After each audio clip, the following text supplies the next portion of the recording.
بات کر رہا تھا یہ دوسرا حصہ چونکہ وہ سچ کی طرف سے کال آ گئی، وہ میرا انٹرویو کر رہے ہیں۔ تو دوسری بات میں یہ کرنا چاہتا ہوں کہ قدرت اللہ شاہب نے یہ کہا کہ وہ اے سی تھے۔ آپ یہ دیکھیں کہ انڈین سول سروس میں کیا مقام ہوگا کہ بھائی ان کے ملازمین کا۔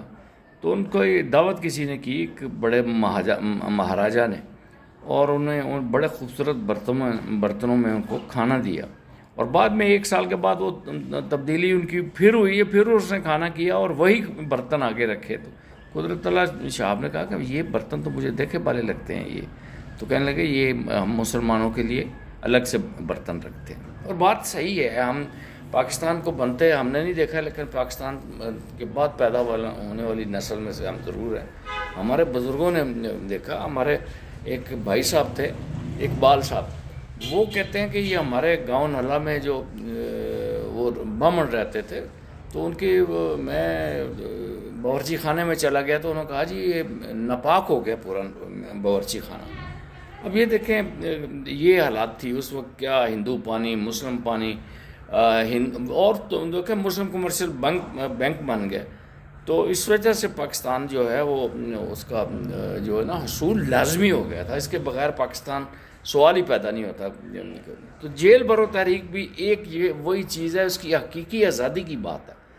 اب یہ آزادی کی بات میں نے اس کو دیکھا ہے، میں نے جیل دیکھی ہے، میں نے بنگلہ دیش نامنظور میں جیل دیکھی، تحریک ختم نبوت میں خود گرفتاری دی ہے۔ یہ اس طرح کے کام ہوتے ہیں۔ پھر سعودی عرب میں تو ہم پہ جو قہر ٹوٹا، وہ جنرل دورانی نے ہمیں 71 دن کے لیے گرفتار کرایا۔ یہ ساری چیزیں ہم نے دیکھی ہوئی، اور میں نہیں سمجھتا کہ ہمارے لوگ اس سے گھبرائیں گے۔ آپ نے ماشاءاللہ لاہوریوں کا جذبہ دیکھا، آپ نے کس طرح کیا، اور صرف وہی نہیں لوگ آئے جنہوں نے کچھ حاصل کیا، اس میں جو ہیں سواتی سینیٹر بنے، اسد عمر ممبر اسمبلی، اور کیا کہتے ہیں اس کو منسٹر وغیرہ، یہ سب بنے، عمر سرفراز چیمہ گورنر بنے، وہ بھی گئے۔ لیکن ساتھ میں آپ دیکھیں مدنی، وہ محمد مدنی بھی ہے، وہ ہمارا پاکستان تحریک انصاف کا بہت پرانا کارکن، امین ذکی اور سارے یہ لوگ یہ قربانیاں دے رہے ہیں، اور ہم قربانیاں دینے کے لیے تیار ہیں۔ لیکن یہ بات بھی ہے کہ جن لوگوں نے اقتدار کے مزے لوٹے ہیں، اور جنہوں نے اقتدار میں آ کر لوگوں کی جو ہے وہ کام نہیں کیے، آپ ان لوگوں کو آگے آنا ہوگا۔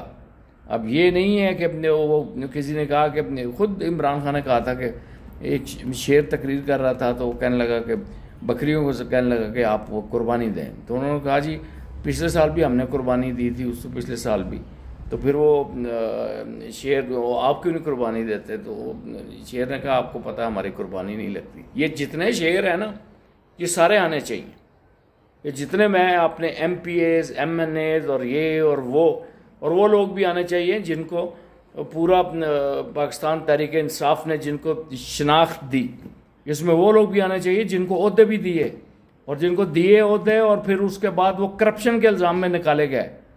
یہ جو چیز ہے یہ پورا نوٹ رکھیں۔ آج سنا، میں زیادہ بات نہیں کرنا چاہ رہا، لیکن یہ مجھے بہت افسوس ہوتا ہے کہ جب میں دیکھتا ہوں کہ کچھ لوگ جو ہیں وہ اونٹ کے گلے میں ایک گھنٹی کی صورت میں چل رہے ہیں، کہ ہمارے ایم این اے تو ہیں لیکن ساتھ میں وہ ایک ایسے بندے کو بھی لے کے چل رہے ہیں جو پورے پاکستان اور بلکہ پنڈی کو پورا پتہ کہ یہ کرپٹ مافیا کا بندہ ہے اور اس نے کرپشن کی ہے۔ تو یہ تو خیر بعد میں بات کروں گی، لیکن میں آپ کو یہ یقین دلانا چاہتا ہوں کہ اس محاذ پہ اللہ کے فضل و کرم سے میں ڈٹا ہوا ہوں۔ اور یہ اگر کوئی یہ کہے کہ بھئی میڈیا کی ایک وار ہے جو میں لڑ رہا ہوں اللہ کے فضل و کرم سے۔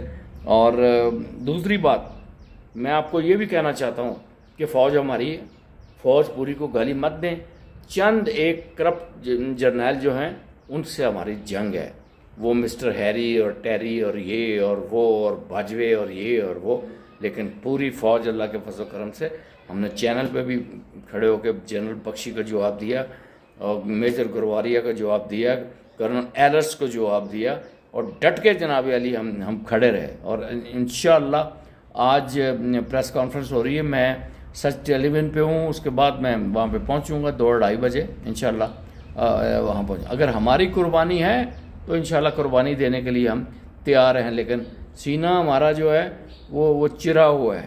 ہارٹ پیشنٹ ہیں لیکن جذبہ جو ہے وہ ذہن اور الفاظ وہ موجود ہیں.